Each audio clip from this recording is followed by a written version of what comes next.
live from YMSL Studios, powered by DSN. This is the Morning After Show with David Farca and Norman R. Jamal. Thank you. Now you see where your league fee increases just went. Thank you, Jigga, for that wonderful introduction.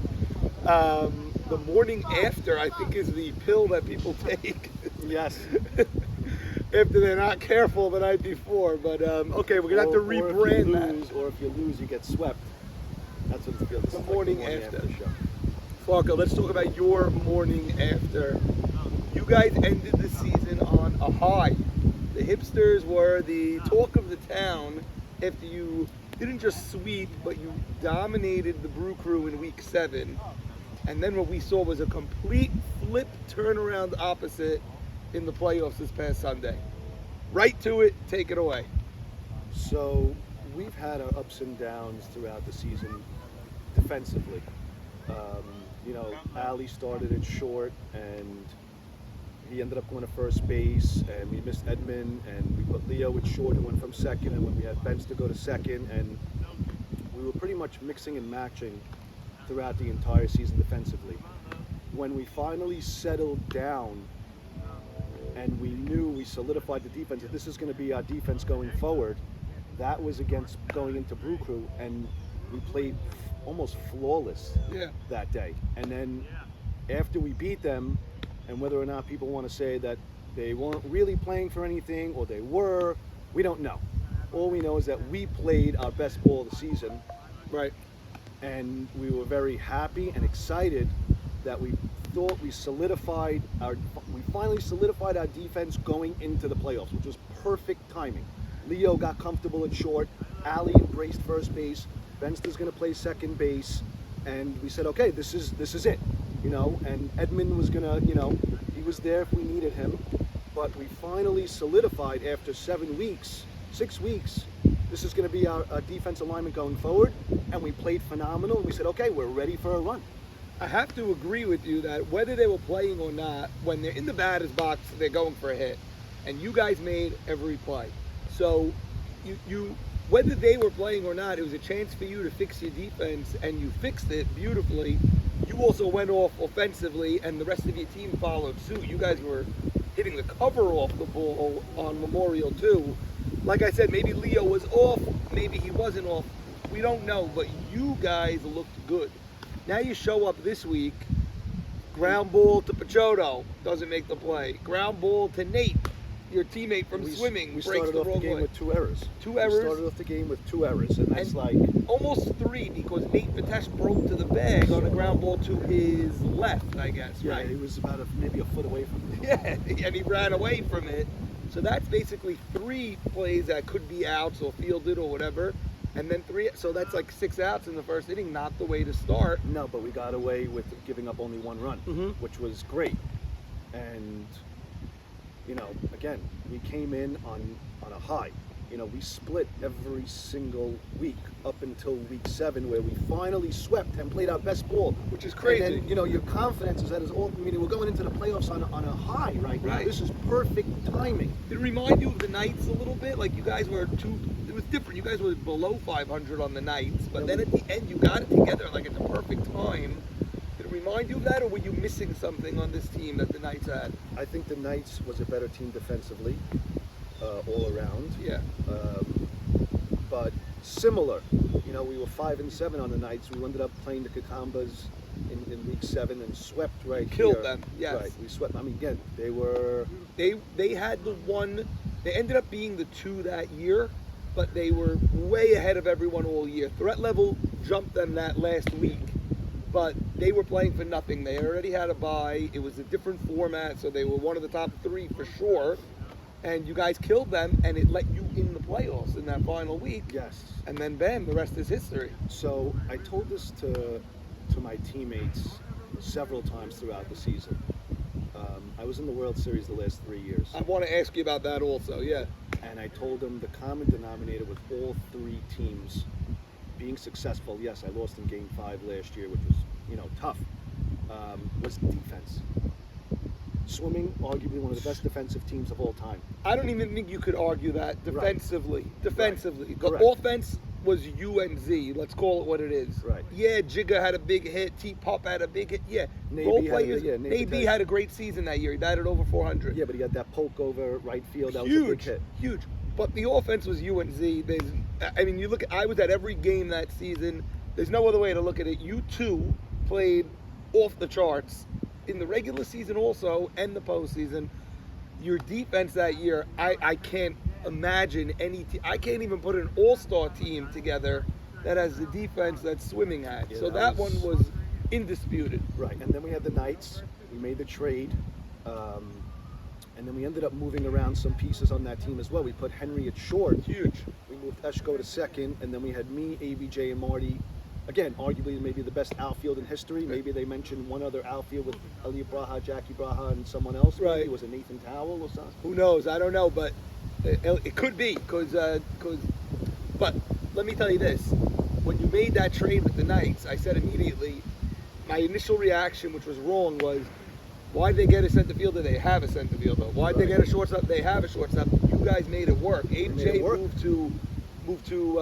Wait, who moved? Abe J moved to right. Correct. Because you were on the team already. Right. And then Hank moved to short, Hank and we moved had to a short, shortstop in Eshko. and then you had Ruby Saka on that team. Right? Who was your short center that year? Not Ruby Sack. We had DC on third base. Right. He was great that year. He was the MVP of the World Series that year. Was it Ruby Saka? I think it was. Yeah, we got Ruby Saka in the deal. Crazy. Yes, we got Ruby Saka in the deal. It fixed your whole. Right. He made the It double was- play to end the season. He turned two. That Yes, was Solly, exactly. Yes. Solly Towel grounded to Ruby Saka, touch second. Yes. Out at first. So that team defensively was phenomenal also. Yes. I mean, we got into the playoffs, and against threat level, those games were insane. And Insane. then against, I think it was it You had Time? threat level, then the Kakambas. No, before that, You had a was that the year was 4 and 5? 4 versus 5. Right. You had to beat Mo Haber to the moon in the Yes, 4-5 yeah. game. Henry got the game-winning shot. You're not remembering the season so well for some I'm reason. still in a cloud. You're but, still you know. right. Henry got a game-winning shot in the 4-5 game over here. Now let's go to Los Caballos, which I know you know very well, which is you were one of the teams looking out like in the last week. You got swept in week 7, which allowed Naby, who's warming up behind us. Look at that. He's warming up with his kid behind us. I gotta show you that. His kid is on the mound. That's unbelievable. This is All right. dedication. This is great with Jig catching him. So you got swept in the final week by Naby, which made you both get tied 5-9. We played the tiebreaker game on a different day, and this was a 6-team format with Los Caballos. We played the tiebreaker game on the Friday, and you guys won that with Lisa Carrier getting the hit when you guys were down by 1. Yep. With Down- two outs. down by Naby 3 imploded going that into the day. 7th. Oh Yeah. my God, yeah, Naby imploded Joey that day. LeBeau had a big hit to tie the game, I Yeah. believe. Jody LeBeau was huge And for then you he that year. scored the winning run on But- the tying run. But that year, until the postseason, your defense was terrible. And then Terrible. when we got to the postseason, our Right. defense was lights out. I don't know how you turned it on. Against Hubba Bubba, you guys made every play. We gave up 3 runs total in the series. You gave up 2 runs in 2 the runs series. total in the series. Well, So they again, maybe 3. I think they beat you 1-0. They lost 1-0 in game 3, and then that other game was 6-1. They scored 2 runs. yeah. So again, defense is the key component to being successful in this league. Mm-hmm. Now, I was thinking about this. You know, a lot of guys in this league over the last couple of years have been putting in a lot of time and effort of going to the Offense. cages and Yeah. KJ and working on their hitting, and it's been working, it's been showing, and it's great. It's making the league much better. However, I don't think there's enough pride in defense. And I think, I'm not an infielder, so I can't really speak, but this is a thought. I think guys should be putting in more work defensively. And I also think that the website should have a stat for errors.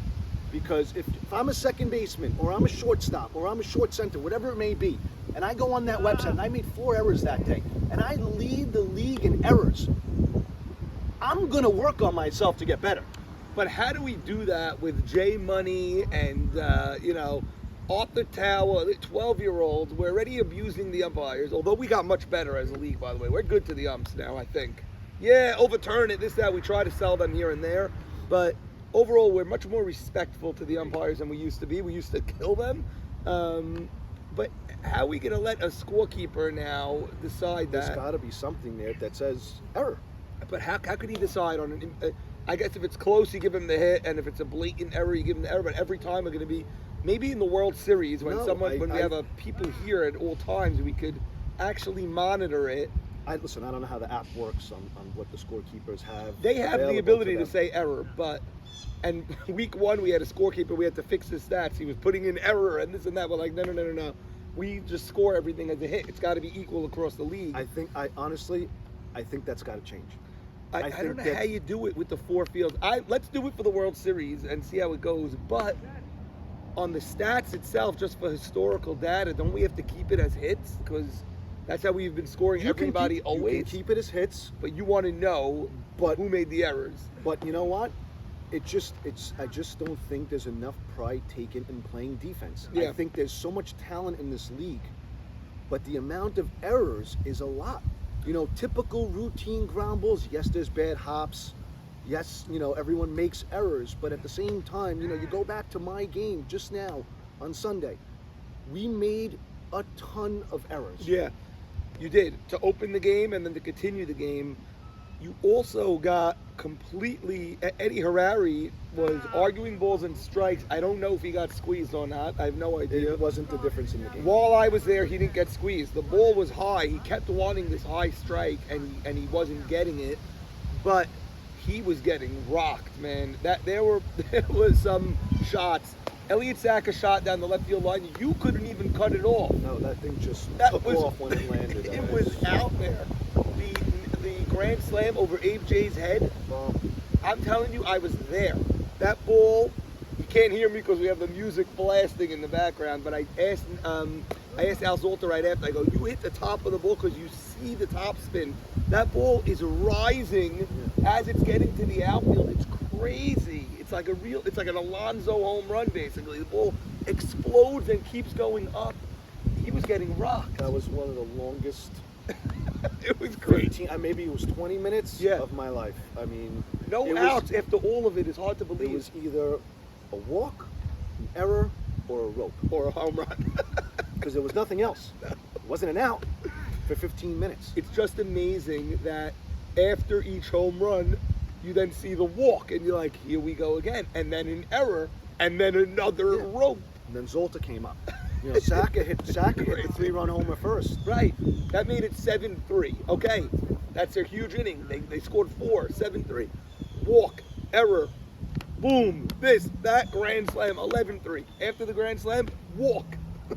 I mean, after the grand slam, it was basically like... It's game over, It's basically. pretty much almost game over. You're down by 10 runs at that point. And you can't believe it. You're like shocked. That this is going on in an actual playoff game where we're playing this poorly. Playoffs.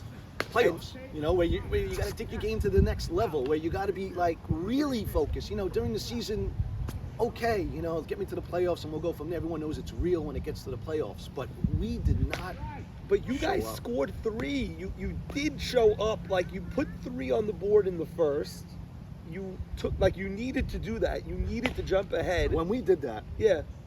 And I want to say that we lost game 1. We made 2 or 3 key errors that led to the loss. Yeah. Because if one of those errors comes back, it's a tie game. We don't know what's going to happen. Could have been 3-all. When we jumped out 3-0, in my head was, we're going to Friday for sure. We bounced back. This is typical hipsters. We split every week. Okay, aside from week 7. Mm-hmm. We jumped out. Classic hipsters. We just lost game 1. We're gonna tighten up, and we're gonna get to Friday, and then obviously once Friday comes, you don't know what's gonna happen. But they bounced back 4 minutes later and put up a 3-spot and tied the game, and then added 10 in the second. And by the time we blinked, we were down 13-3. They scored 13 unanswered runs. Unheard of. And I don't remember it. Talk about deflation, like coming out of that top of the first up 3-0, and you're like, okay, this is our game. Even opening day, Tigers against nobody when MC was pitching round 1 last year or whatever on Memorial 1 when they pummeled them and they put MC back in center for last year. they didn't score 13 or 10 in an inning or 13 on it. I've never seen anything When like was it. the last time you saw 10 runs in an inning? I don't remember it. When I saw it on the app, I said, I don't remember seeing 10 runs in one inning. And with no outs, Farca, no outs. Okay, I want to go around the league with you, but one thing quickly about, because you've done things in this league, and I've told you this off camera a few times, 2 Triple Crowns, 2 MVPs, 3 World Series appearances in a row, but back-to-back champions. Compare the swimming with the Knights just for a minute. I know this is interesting to me and to Sandy more than to most people. We want to go around the league in a second. But very quickly, which one matters to you more? Which one do you like better? Which one do you look back at and get that feeling like, I love that year better? Is it swimming or is it the Knights? Swimming was domination. You still don't get respect for that team, which is crazy. People still think they could beat you with their World Series team or whatever it is. Or the Knights that were 5-7 and went on the magic, losing in every 7th inning and coming back and winning. Swimming. Swimming is more special. Quick answer, why? 1, that was my first championship. Right. 2, it was complete domination throughout the entire season. It was awesome. It was just a feeling of coming to the field Sunday morning and knowing we were going to sweep. It was just like everyone was on the same page. Max, arguably the best season in history. Has to be. Has to be. 12-2, 1.92 ERA. And look how many walks he had that year. It's something stupid. Yeah. But his defense was great, but look back at the walks. There's like none. It was a feeling of just knowing you were going to win. Knowing, not thinking you were going to win. It was the feeling of knowing we couldn't be stopped. And our team wasn't stacked. No. But it was like a brotherhood. Rishti, Stephen Batesh, these types of guys. It was so weird. I remember it. I picked you guys every single week because I saw what you guys had. No one else believed in swimming. Did you see, like, when we came to the field, we had a certain body language. Fun. Everyone was smiling. It was great. And we were always, I mean, listen, it was easy to do that when you were, going on a run and winning almost every single game that you were playing. But, in any given week, you could have lost a game 5-3. You could have lost 2 against Mo Cass that year on this field against the ones who knocked. They were unbelievable games. That was 2 comebacks. 2 comebacks. That's the one, the famous quote. I interviewed Savon later that week, and he goes, he was playing on East. He goes, we heard a roar from West, and I looked up, and that's when I knew this team just doesn't know how to lose. I remember that. I put it on your championship video, because when Savon says it, it means something. He's been around the league forever, and he goes, you just knew this team, they won't lose. They refuse to lose. That was week 5, right? It was something somewhere in the middle there, and then the rest is history. You guys dominated the rest of the way. Got dicey against Cold-Blooded in the playoffs. But yeah, they gave us a little run for our 3. money. But then, we put an end to it starting that game 3. And the World Series was really, it was a well-played World Series, but I don't think anyone thought the other team was going to win. I didn't change for us the entire season that season. We didn't change a thing. It was the same plan, the same everything going into everything. Nothing changed. We didn't have to discuss anything. Yeah. It was simple. So swimming was a special year, considering it was also my first championship. Yeah. First time in center field also, I think. Yeah, Zach knew that I was Zach able bought to in that handle you could play center. Right. Back to your point about defense, White Walkers also had a phenomenal defense. Eddie Rishti at second, John at short. Jordy was on that team. Mo Cass played where that year? I think he may have played third, maybe. I know Jordy played short center with John at short and Eddie Rishti at second. That's phenomenal. Ridiculous. It's phenomenal. I mean, that's crazy. Mavora was great at first that year. Still a great first baseman. Abdo, Leo fields his position very well. Would they have in the outfield? Shimmy was great that year. Joji, Abe Haber. Not Joji, no, right. Abe Haber. That Joe Greenberg? Yes. And Joji. Yeah, it's phenomenal. It's a phenomenal we played team. On Butter. They swept us on deal. And Butter was so fun. Butter, we knew was not going to win the World Series, but No. it was the AAA team for swimming. I believe that fully. You guys created a vibe that year. Yeah. You learned about the league that year together, and you just took over the world swimming.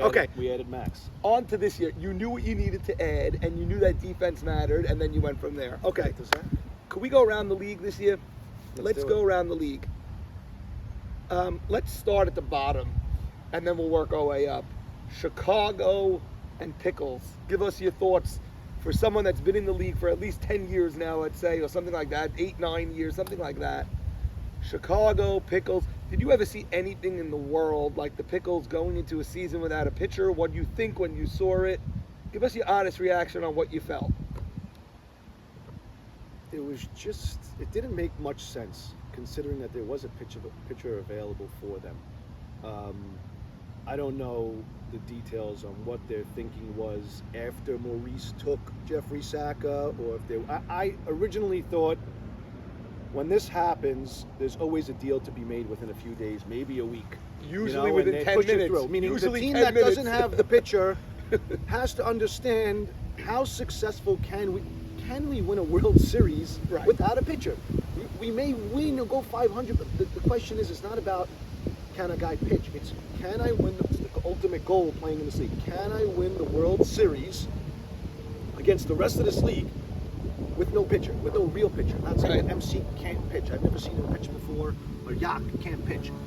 And they decided to themselves, obviously, that yes, we can, which was beyond stupid because, to be realistic, it was never going to happen. It was never going to happen. You said the word, and I want to interrupt. Elliot Saka called this year the year of the reality check, meaning Jake Dweck is not a shortstop in the YMSL. MC is not a pitcher in the YMSL. You can't bring a team and just decide, this is a reality check year. Let's get back to basics. You need to build a team the way these semifinal team.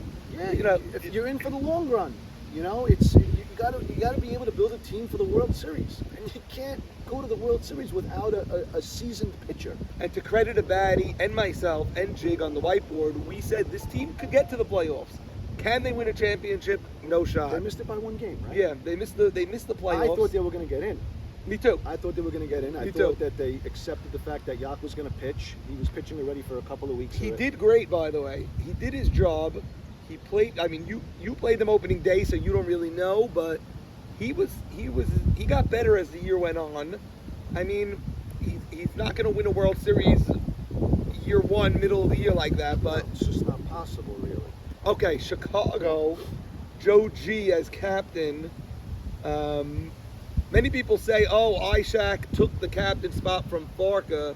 It was really Joe G that got that last spot over you. If you want to know the truth behind the scenes, with the last spot, T.I. was already in. We'll get to T.I. in a second. And we were debating Farca or Joe G. We said, let's give Joe G the chance. What do you think of how that worked out? So, I think if you ask Joe G, this is an alley-oop for you. I think he wishes that I got it. I think we all wish. Right. It's funny. You look at that team. On paper, there's a lot of talent. Yeah. There was a lot of talent on that team, and that was a team that I was thinking halfway through the season, similar to my Caballos team. Yeah. Where they have talent on the team. Jeffrey Saka on the mound, where everyone knows if you get Jeffrey to a playing game or you don't know what he's going to do, he's going to pull out heroics, and it's really true. It's crazy, but it's true. It's crazy. And I said, you know what? This reminds me of them. And then, for some reason, I don't think it was anything to do with Joe G. Obviously, being a rookie captain is hard. I did it last year, and there's a lot that goes into it. You put a lot of pressure on yourself. It takes away from your game.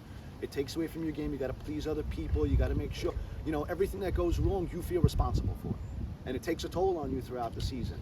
And then when your guy argues with an umpire, I call you. That's the last thing you need on a Tuesday. Guys, it's torture. After getting swept, they got. I thought it was a good team. I really did, but they never got it together. And I think there was. I think they had 3 or 4 players that batted under 250. Or they had 300. 7 players that batted an average that was I think combined 210. Combined 7 guys out of 12. Okay, one of them is Jeffrey Saka. He went 0 for 1, big deal. But Mo Mala, his 4th round pick or whatever, some 20-something pick, batted in the 2s. Then you throw in Ike Batash, Saul, Raw Dog. Abdo batted well while he was there, but he got injured. I'm forgetting who else. The bottom of that lineup, 2 had a terrible year. Jake didn't have such a great year. Jake batted under 400. Look at his career stats. He's over 400 and over 500 every single year. maybe the shortstop thing gassed him. I don't know. Joe G had great numbers, but he didn't. I've seen him play better also. I think it took a toll on him. They just couldn't put it all together. They couldn't put it together. Maybe it wasn't a great team. Maybe it wasn't a great team. I mean, you look at the names on paper, and you have Henry, and you have Jake, and you have Joe G. That's a good top 3 right there. Then they had Shalou, who had a phenomenal season. This guy was the only guy. He was coming through for them every time. And Bub had a great year. We have a special guest. Who do we have? Join us. Oh, wow. Fellow swimming member. We were just talking about swimming. You came 5 minutes late. We just reviewed swimming. I was coming for a bullpen. Sit down right here for a second. Sit down. I don't want to take your seat. Sit down right here. Unexpected, but right on the air, right into the fire here. Excellent. Doing? Z, you just missed a bullpen session by Nate B and Jig. Where were you, by the way? I was a little late, a little tardy, but trying to get here for the bullpen. I pull up, see, class in session. Tell us what you thought when you put Farca in center field for swimming. He had been a left fielder until that point. I didn't think that he couldn't handle it, but it was just the fact that no one has ever seen it before. I wasn't worried about it. It wasn't like a concern of the team going in. We knew he would lock it down, but once he was out there, it was like, wow. I didn't expect that. What are your views? You watched from the right field corner. I don't know if you saw the highlights yet, but I kept a full unedited 4-minute segment of us watching from right field over there. Should we come closer? Should we not? What did you ever see anything like that 10-run inning and the 13 unanswered runs between Hipsters and Moshe? How did it happen? I don't even know. I can't say I've ever seen anything like it. It was crazy. No less in a playoff game. In a playoff game, exactly, of, team of your caliber. You guys were, hot coming in, or feeling hot at least, but the inning was going on. Elsack hit that 3-run homer, and everyone was like, okay, they took the lead, but it didn't seem like insurmountable, especially with Hipsters' offense. And then they loaded the bases again. And then Al Zalta hit a grand slam, and everyone in the right field section, we said, let's go watch that game now. Everyone sort of moved there. Crazy, a full mass exodus. Full mass exodus. We said, game over. And then, 8 to 10 minutes later, we peeked back, and we still saw the same inning going on. It was... I don't even know what to say. I definitely have not seen anything like it. Farca called it an endless inning. He said it was like a 20-minute inning. When I put it on the highlights and I saw there was still no outs, I had to check the app. I go, could it be? They batted around plus 2 more guys. So 12 guys in a row did not make out in an inning.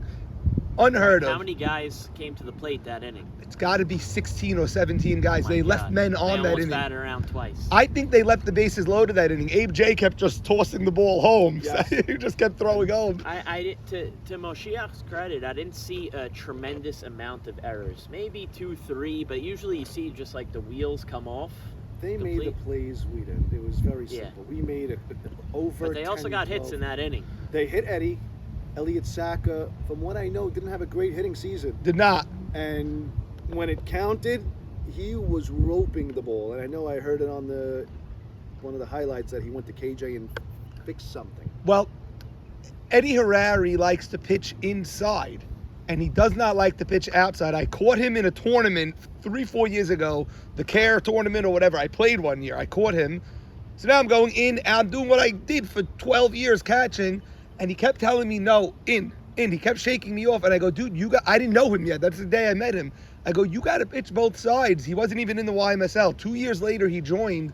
If you're only going to pitch inside, a real hitter's going to, imagine you knew he's only pitching you inside. You're going to dominate him. That's the book, just like Jeffrey Saka, be ready for the quick pitch. Right. Max Udid, you don't want to go down 0-2. Eddie Harari's pitching inside. So it's the next step that he has to take to develop his game. I don't question that he could do it. He will. Could do it. But this is a rough wake-up call. He's got to work on it. But Jeffrey, who's 30 years older than Eddie, you don't know if you're getting that stupid backhand, the riser, the hitting you in the front leg. He could throw the kitchen sink at you. At least he's mixing it up. He's thinking much more. Eddie's got to think a lot more. Z, what do you do during the season to work on your defense? Do you work on your defense? Because Farca was saying everyone's hitting the cages, working on offense. Are you just talented, or are you taking ground balls every single week? I take a ton of ground balls before the season, hundreds and hundreds of ground balls. I don't think that's done. I was saying, sorry to interrupt you, but Yeah, I you was good. saying that there's not enough pride taken in this league with defense, and I think that errors should be scored. Meaning there's got to be a stat with errors, and if you want to score them as hits, score them as hits. But at the same time, guys put a lot of work in with the hitting, which was great. I think guys need to start putting in work defensively. For sure, and I think, with the whole KJ era, it's great that guys develop their offense, but they also forget about the defensive I side of agree. thing, like you're saying. But that's something I always prided myself on. I work on it. Norm, you've seen me with the pancake items. and I've seen Dave, you at my too. high school practices taking, I don't know, 200 straight. I bring Z to the practices and to hit a little bit to the fielders and everything, but then Z finds himself at short somehow, and he's just fielding grounder Putting after in the grounder work, after grounder. and it pays off. He's the best shortstop in the league defensively. I personally love defense. I love it. Guys take pride in like it. to, hit gaps, and that gets them excited, and I do too. But the way I think of it is the ceiling is only so high. You can't bat 800. I mean, this guy batted 700, and it was the craziest thing ever. 30 Jack- for 43 that year. Yeah, crazy. Jack Abadi's consistently in the 600s, but it takes a certain level of guy to even hit 600. Yeah. So most of the time you're around 450, 550, and that's an excellent season. But defensively, you could be locked down. You cannot make errors for the whole year. I mean, errors happen, and you will make them, but it's a lost art that people forget about. But you have guys that'll bat 5 and change, but it'll make over the course of a season 20, 25 errors. Right. 2-3 errors a game, and it's just, I think it's too much, and I think that the league needs to really take note that the defense can improve. There's enough talent for guys to take the initiative and put more time and work into playing better defense. For sure. It doesn't ask a lot to get to the field a couple of weeks before the season, or go to KJ in the open cage and have him hit you 30, 40 balls. It doesn't take, and let him tell, some guys maybe don't know, get in front, you're not getting in front of the ball. Right. Put your glove down here, your glove was here. Fingers should be pointing down, not out. Well, Ronald Roland Howell, I have video of him just this week at KJ or at a cage somewhere. I don't know where. Yeah, it's KJ. It was KJ? Yeah. Not facing the pitching machine, I think, right? And then or what was it? Someone is throwing the ball to him? Yeah, it was He has to KJ. turn around, find the ball, and fire it. He was Yeah, in a Roland- cage taking and defense. And doesn't it show? Roland, first year in the league, not many knew about him, including myself. I sort of lucked into that pick, but he is a defensive wizard. And yes, he has offensive talent also, but his defense, you could tell he works on it. He loves to, take pride in it. And to answer your question, in season, I don't really work on it. I get to the field, one of the first few guys there, and I make sure of that. And, a lot of guys don't take batting practice seriously. And Mhm. I was taught from a young age to, you practice how you play. So I get to the field, and I don't leave my shortstop position.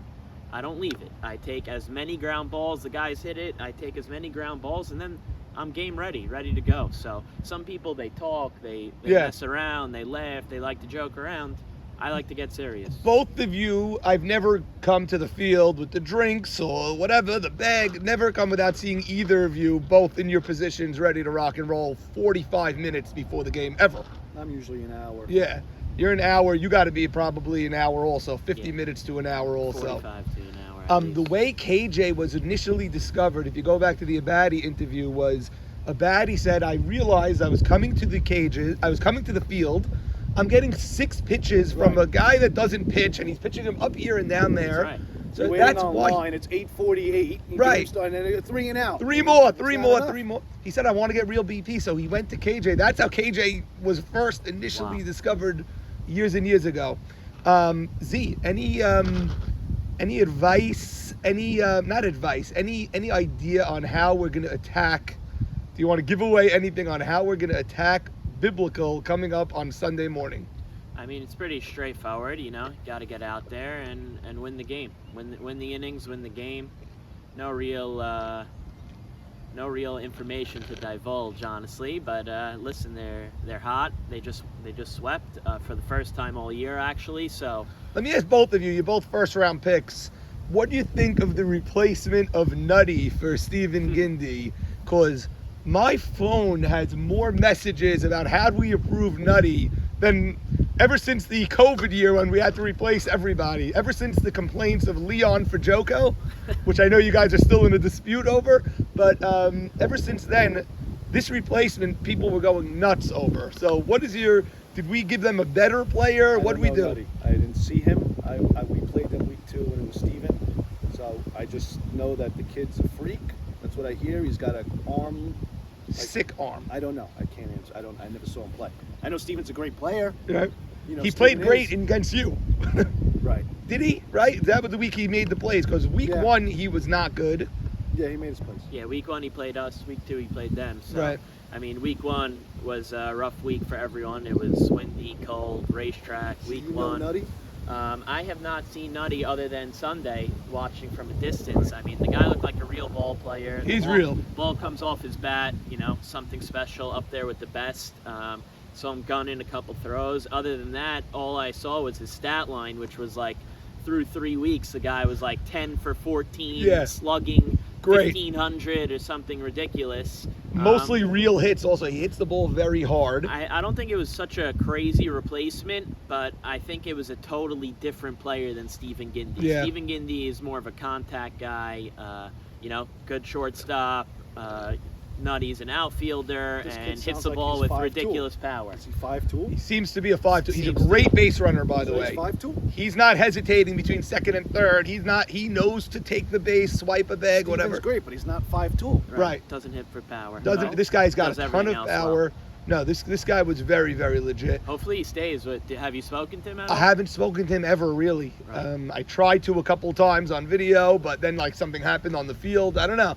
But we'll see before next offseason. I think the league was happy that team did not advance. I got to be honest. Only because, nothing against the guys, but no one wants that choppy type of team with Joe and Steven came in together and then Nutty for Sort of Steven. artificially made from the Sort of. from the start. But really not their fault, but that's how it was Definitely made. not their fault. I mean, Right. props to Sammy Cesari and Steven and Joe for stepping in a really tough situation, in a pinch, the day before, you know, the rest of the draft was scheduled to take place. They, you know, set us up for here today, and that's it. I mean, Zach, if they don't step in, we have to redraft at some point, which Yeah. means you don't have your team that you have right now in the semis. For sure. I was dreading that potential redraft. It was a tough couple days.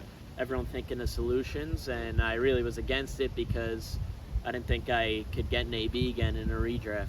So Quickly, before we let you go, Brew Crew versus Moshiach, your prediction. oh my God, what a heavyweight battle. Listen, Brew Crew's been the 1 seed all year. They've dominated start to finish. They also haven't played a meaningful game in a long time now. You know, they sort of limped their way to the finish line because they afforded that ability. Right. You got to think that Nanu's a little healthier now, the key cog to that team. I think Brew Crew take it in 3, but I would not be shocked at any other result. Moshiach is grooving right now. Max on the mound could shut down any lineup, as we know, Dave. There's nothing shocking with this Final Four. I could see a sweep in any game on either team. There's nothing that's going to be shocking anymore. I would pay money for a Friday game. Though. Me too. 1 game Friday, we need it. But listen, if there's 2 sweeps, we start the World Series on Friday. Yep. So we'll have that. Either way, we're going to play next Friday, Okay, hopefully. beautiful. So that's good. But I would like 1 game 3. The 2 game 3s, we could do that also. I have the fields ready. We'll tier the starts. We'll be able to watch everything. 2:45, 3, and then a 4:30. That's it. We could do that. We did that on the swimming year. We did that the swimming year. Oh, is that July 4th weekend? It's June 30th and then July 2nd. July 4th is that tournament on the ridiculous date. We've been through that a million times or whatever. All right, Z, thank you. Norman. We'll see I'll you let on you Friday, continue. Z. Thank you. All-Star game Thank Friday. you. Yes, Z. looking Don't forward, forget. Dave. See you then. Pleasure. No one noticed that I'm down 4 pounds. No one noticed that. I just stood in front of the camera. Me and Jig are. By the way, Jig is. You have a problem with Jigga. Come over here one last second. Playing weight issues. playing weight Oh issues. dear, not Jigga again. is down 4 pounds already from when he last played. Oh, that's brutal. And he's intermittent fasting right now, so get on that. You know, I don't really understand the decision making. The guy's having a career year. The ball's coming off his bat, flying to the fence here. He hit a walk-off bomb of a grand slam. Would have been a grand slam last time we played. Is this a boo-boo thing? I don't know what type of thing this is. It's inexplicable. Why would you make a change now? But I don't know. Let's hope for the best. Oh, Cross Boo that Boo. bridge when It's we got to get be a Boo. Let's just blame Boo Boo. When in doubt, we blame Boo Boo. Thank you guys. Okay, Farca. Now we're done with those garbage teams that we eliminated. We did your team. The other team that went home is Beast Mode. We just did that. Now we're in the Final Four. Okay? Final Four. Let's start with your favorite captain, the team you were formerly on, Teddy Ishak, and it's going to be biblical. Your thoughts of that team, and then we'll get into the management style, because you were on the inside of that locker room. I give them credit, number one, because, you know, if you look at the team on paper, it doesn't come off as very strong. But they got a real ace in the rookie Edmund Beta. Yeah. I think he's probably the key component to to where they are right now. I don't think that they're in the semifinals matchup without Edmund Beta. So credit to him for really, coming into the league as a rookie and, being successful, because it's not easy. I think they grind it out, they big hit after big hit, guys like Cheetos, he had a phenomenal year. Jake Braha followed up last year with a phenomenal year. Marty Anteby's phenomenal, Jackie's phenomenal. David Arari had a phenomenal year hitting this year. Phenomenal. He was really I just great. named you 5 guys that batted over 400, 4 and change. They all played out of their heads. By the way, Jake Braha, you deserve credit because you picked him up the day before opening day last year, if you remember. And then I for screamed. Abe Soroya. Yes, and then I screamed at the draft this year when I was on that team. Yeah. Is that Jake was available, I believe it was the 7th or 8th round, and Jackie and T.I. were really taking the reins on making the picks. And when it got to Jake, I said, guys, stop it. You've got to take Jake. Wow. Aside from the fact that he's really the only third baseman available that could actually play the position, he's a great bat. He has a clutch instinct. He can split gaps. He's phenomenal. And the attitude is what you're looking for on a team. Yeah, great demeanor, never demeanor. confrontational, never open his mouth, never argue a call. No, never. And he's not a mute either. He's on the fence. He's He's there. into the game. He's so into it. Abadi said it also. Abadi's been on fire this year. I think Abadi's having a great year. He said it also. Well, He you goes, have to compare him to El Dongo. If you're going to compare him to El Dongo, then everyone's going to be on fire. So compared to El Dongo, I mean, Abadi said when I saw the signups, that was the best signup of the year that we got Jake Braha back, because everyone assumed Mark is out and all those shortstops, and Jake is not going to be in without Mark, and all of a sudden Jake signs up for the Last league. minute, right? Yeah, him, and he brought Mikey Miz with him. Who's going to be a great player in this league also. Yeah, so Jake is a Gold Glove nominee and an All-Star, so he's having a great year. Great Are you season. saying you made that pick for Biblical, basically? I pushed it. I remember Jackie, we were going back and forth, and I think I wanted it in the 7th round, because again, all the third basemen were off the board. Mm-hmm. And Jake could he could be arguably the best third baseman in the league, in any given season. And Right. I said, guys, first of all, we need a third baseman. And second of all, he's a good hitter. Sometimes you get a guy that can play the position great defensively, but he's not a bat. Right. You're getting both in Jake. And whatever, Jackie, we ended up, thank God we got him. I mean, they got him, which was great. And I also love playing with Jake. And I think that was a big, big pick for them. They got Hollywood, I believe, was the 5th round. Didn't have a great year. No. Didn't have a position. Alan Jamal was a 3rd round pick. To waste a 3rd round pick on a right fielder or just a corner outfielder that you don't even know could hit was, I didn't know him, so I didn't have a say in that. The book on him coming in was he's not a great hitter, but he's a great fielder. Right. But we've been through this a million times. You already had UNJT. So no matter what Ti says, you can't justify that pick. Anyway, he replaced him for someone that's definitely a few rounds, multiple rounds lower. So he paid the price. That was a bad pick that ended up even Credit to him. getting worse. He's in the semis. He is in the semis. He's in the semis. His team, who was not just you, but there were multiple people unhappy preseason, seems to have come together. Are you shocked by that? Yes and no, because I was there from the beginning days before I got traded before the season, and things got off to a little bit of a rocky start where Ti was very vocal on how he wants things done and how he wants guys putting in the work, and there's no excuses and so on and so forth. And there was a few rookies on that team. You had Barnathan, you had Edmund Beta, you had Alan Jamal, young kids that maybe were going to feel extra pressure. Whoa, what did I get myself into here? This is not the night league where everything's a little bit more loose. This is a little bit more serious. I don't know if I can handle this. So credit to him, he did rally his troops. But you're a YMSL guy. You're not a night league guy, and No. even for you, it was a little overboard, right? It was a little overboard. It's unfortunate, and I won't get into this any further. But to say that I sabotaged a team. That was my next question. Did you sabotage? It's going to be biblical. Again, I'm not going to get into the details of it, but just to really not tell the truth and say that I sabotaged a team, which he knows was false. And you can go around the rest of the guys on the team and they'll tell you that was not even close to the case. And to call somebody, refer to them as a cancer and cut the cancer, it's just completely unnecessary. But at the end of the day, I was trying to rally the troops and stick up for players. And I guess if you want to call that sabotaging, fine, it's history. I don't hold grudges. If someone wants to call me out multiple times, that's up to them. Right. I'm not going to lower myself and respond back and fight back. This is softball. At the end of the day, give credit to him and his team for where they are. He's done a great job. And I really wish them all the best because I love a lot of guys on that team. I'm very close to a lot of guys on that team, and I'm happy to see where they are. That's the truth.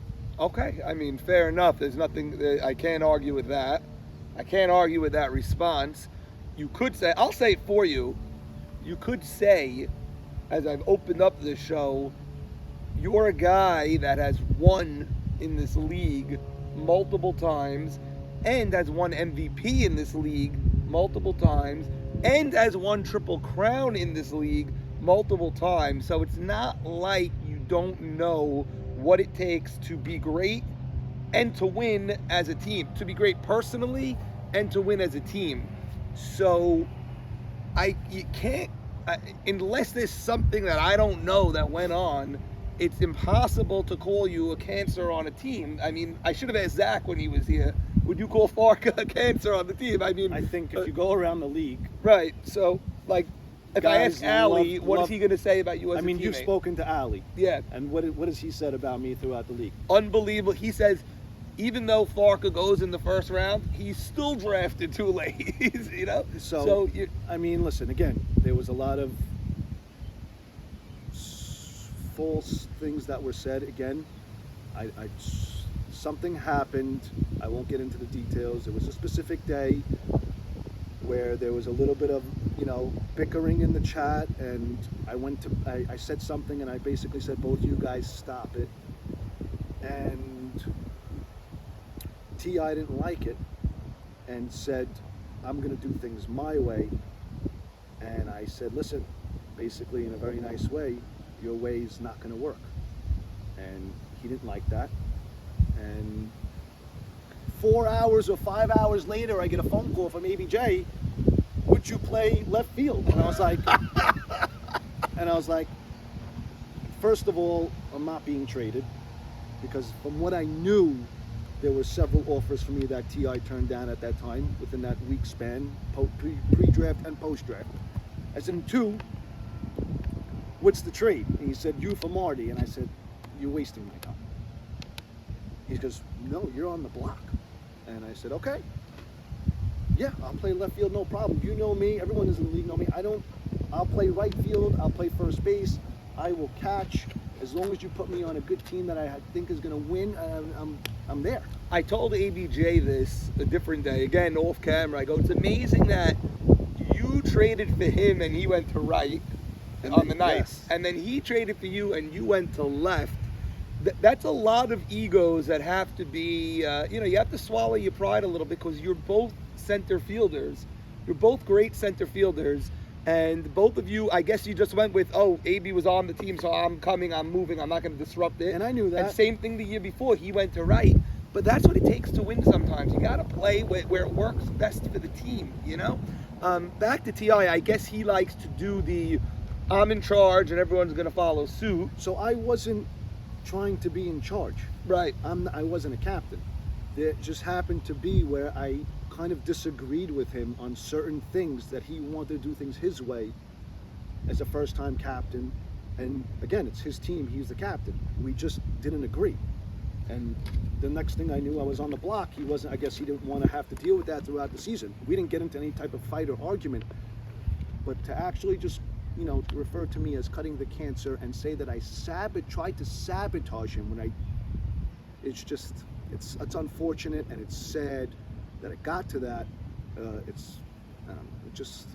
You're saying he could have made his statement by the trade. He traded you for someone that was drafted 5-6 picks after you. That's enough said, Yeah. It's not Clearly, the first time it happened. Because he could have drafted Marty. So clearly he traded you. He didn't want to be with you anymore. Yeah, that's fine. I knew that. So that's enough of the statement. No need to go to... Listen, it's no secret. I didn't think that we were going to gel from the beginning. And I told him that very nicely when he originally reached out to me and told me that he may take me with his second overall pick. And I said, respectfully, and I really did, I said, I don't think you and I will mesh, and I don't think we're going to be on the same page. Because of what he said on the podcast in the offseason. No. He said you quit on his team and all that. It goes back further. I just don't think we have similar minds. He wants to do things his way, I do things my way. And I want, you dedicate so much time for this league, you want to be able to know that you're going to have fun and you're going to be with a bunch of guys that you're going to have a great time with. And I didn't want to take a chance, and I respectfully told him, I don't think it's going to work. And he went ahead and took me anyway, and I bought in immediately. I was right there at the draft. I said, you know what, let's do it, no problem. But it showed that it just wasn't going to work out. At the draft, you were on the table, him, JT, and you, and it looked good from my view. Me and Sandy and Zolta sitting at the table. We kept looking at your table. It looked, there were some picks that were clearly Farca picks. Hollywood, Jake Braha. We're like, that's got Farca's hand right there. No. No? It's only Jake Braha. Really? So, okay, fine. Anyway, like you said, and you did give credit to T.I. because he did manage, after the trade and everything, to get his team to somehow get to the semifinals, and they're playing their best ball right now. They were more prepared than beast mode coming into the game. I don't know, they just showed up, they seemed ready, they didn't seem bothered when they were losing. I hate that he gave up last licks. I don't get that. I'll never get that. It's such a short-term gain. We want to bat first and jump on top. Right. And then the game's in the 8th. Right. It didn't happen. Now they're in the 8th and they don't have licks and whatever. I don't know. I just don't like it. But that's me. He manages his team his way. He's bringing the physical therapist. He's doing all that type of gas that he promised he would do. I will tell you something about Teddy, that he will do whatever it takes to make sure that the guys on his team are prepared, and whatever it takes for them to put in work. He'll send a car service from here to Philadelphia to New York City to get you to come to a KJ session from 6 to 7. So, he's completely dedicated, loves the league, will do anything to win, which I know, and everybody knows that about him. He has a ultra competitive level to him, but he came into his own. He's doing great with his team. I'm happy to see where they are. Great bunch of guys on that team. I do think that maybe they got a little bit lucky in facing a messy team in beast mode. Could be. You know, a team that's just discombobulated all over the place, picking guys up. This guy's pitching, Stephen Gindy's out, and then, you know, Joe West doesn't have Stephen Gindy anymore. And it was just a messy team, but they still came in and took care of business and swept them. Right. So, you know, they have a big task ahead of them in Navy. Navy's got a lot to prove. We'll get to that game now, I guess. Might as well jump into it. That's the obvious opposite, because they're not discombobulated, the Shake and Bake team. They're the opposite of that. They are together. They are all on one page. They're going to be screaming for 4 straight hours. It'll be friendly. It'll be competitive. It'll be great. To wrap up the TI thing, I've gotten to know him a lot better this year. I do want to say this. He's a better guy than I thought he was. Yes, he went after you and the sabotage and the cancer. Twice. This is the second time it happened. I really hope that there could be a phone call that could be made, because you're not going to hold a grudge. I really hope that we don't need to have this, whatever this is, dispute, disagree, whatever it is, going forward, because it's softball, whatever. You softball. won. Maybe he's going to win this year. At some point, everyone's going to win at some point. It's going to be great.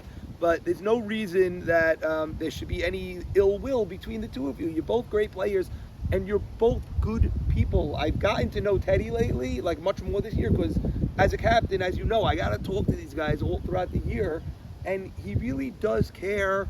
He will help the other team with certain things. Like, he's a great guy to have in the league.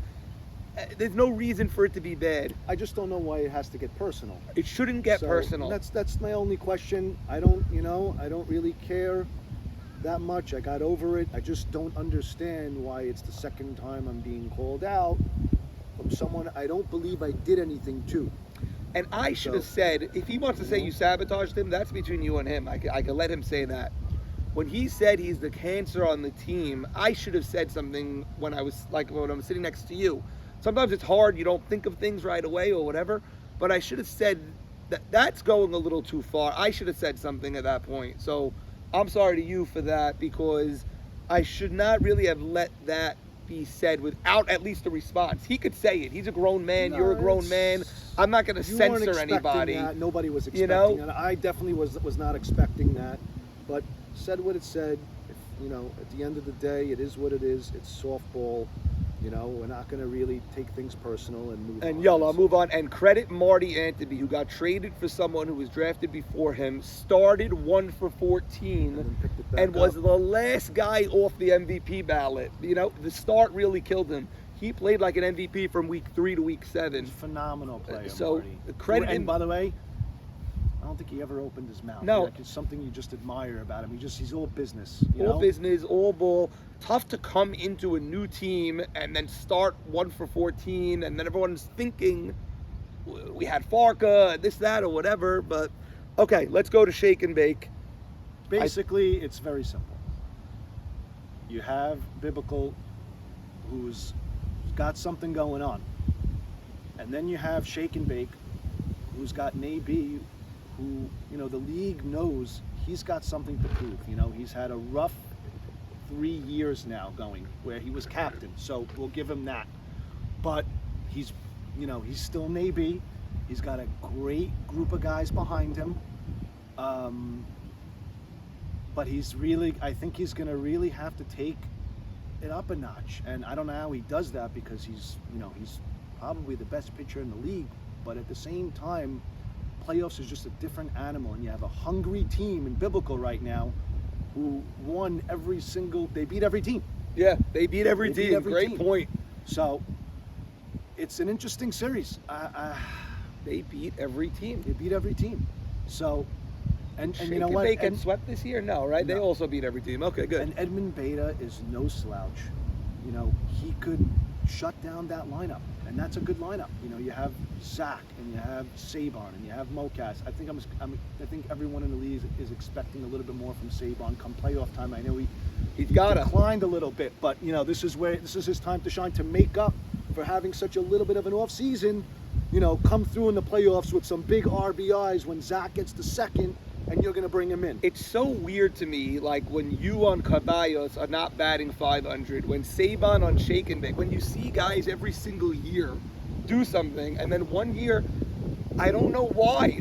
I don't know why. It could be so many things. It could be mental. It could be personal. It could be personal. It could be mental. It could be, you know. It could be physical. Listen, he's not getting any younger.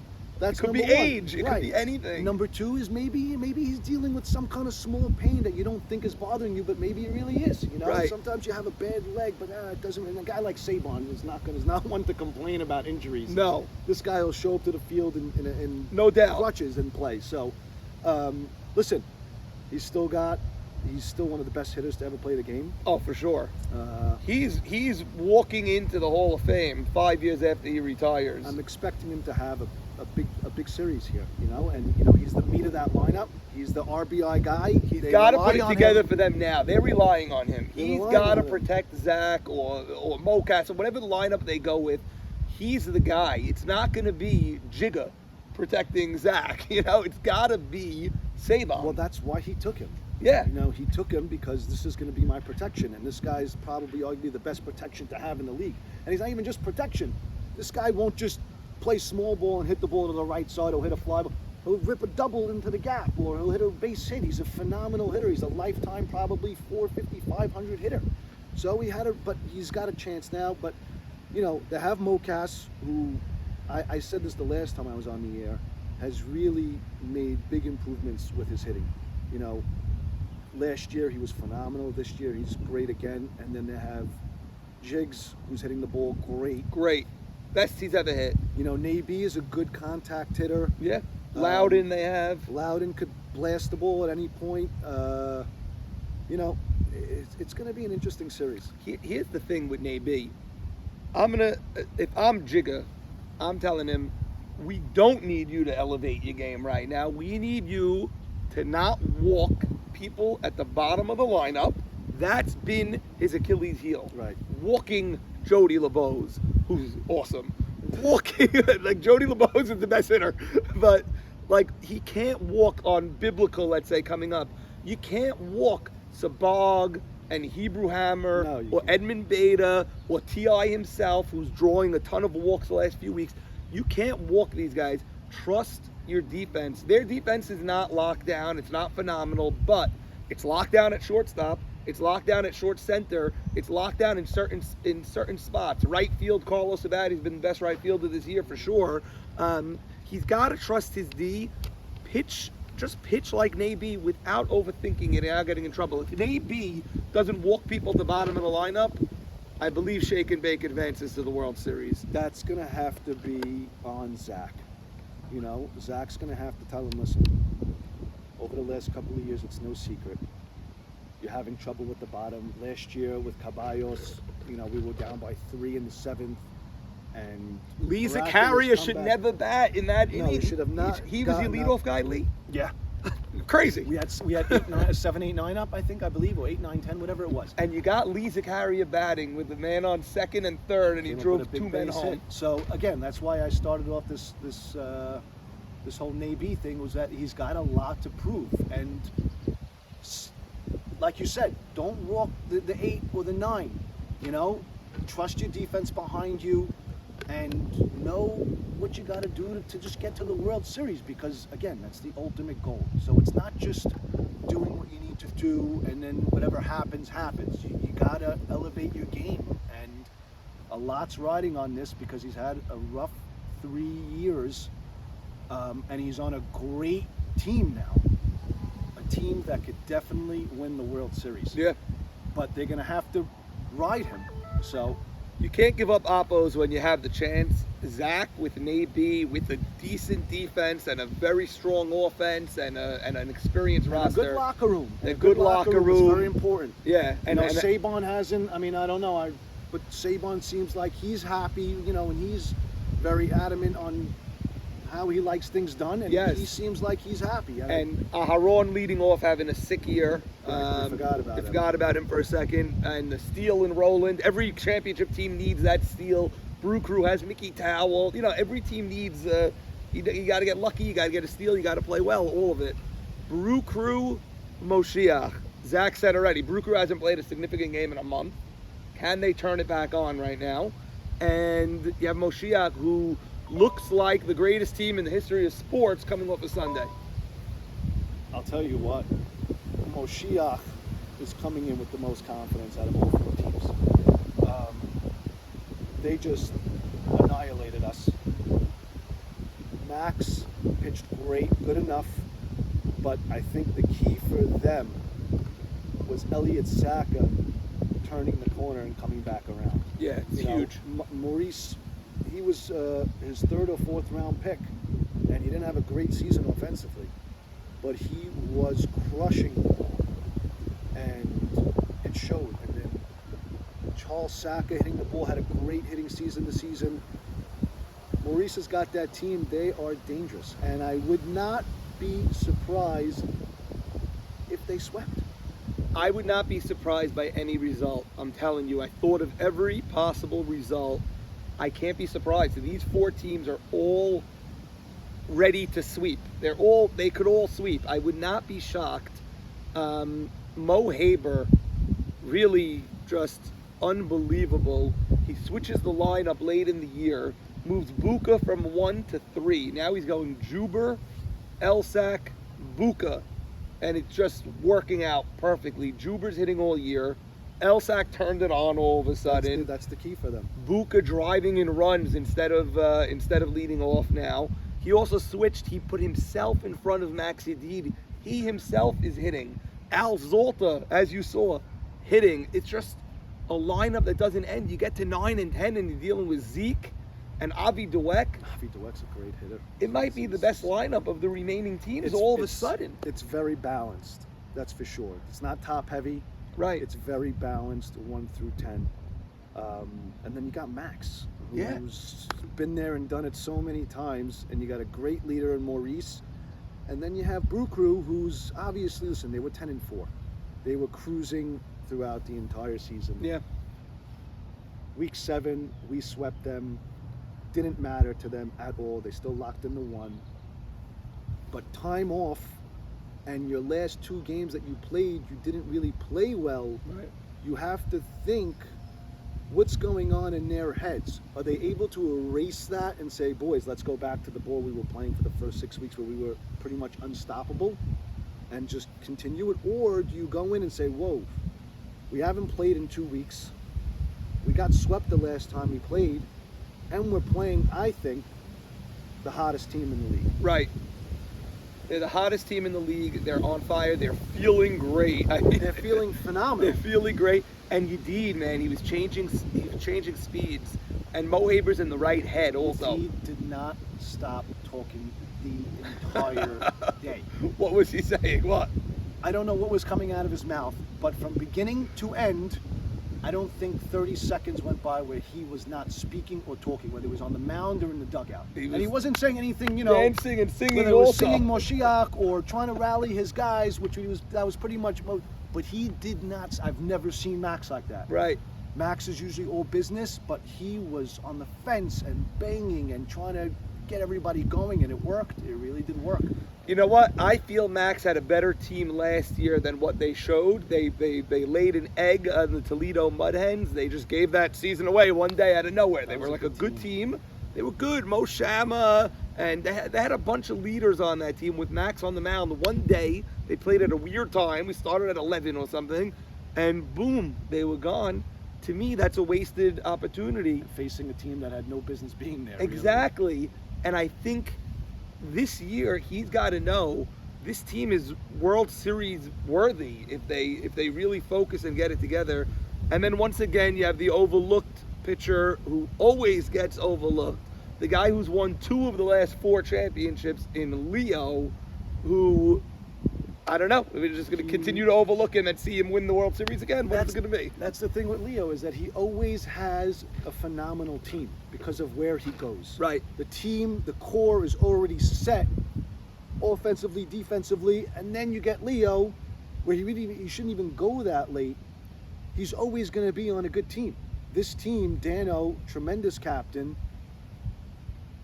spraying beers at 12 o'clock on Sunday, you know, and there's a picture of them posted every single Sunday with the brews. Sweep again, and they're all hugging each other with beers, and it's phenomenal. It's unbelievable. It's a great vibe on that team.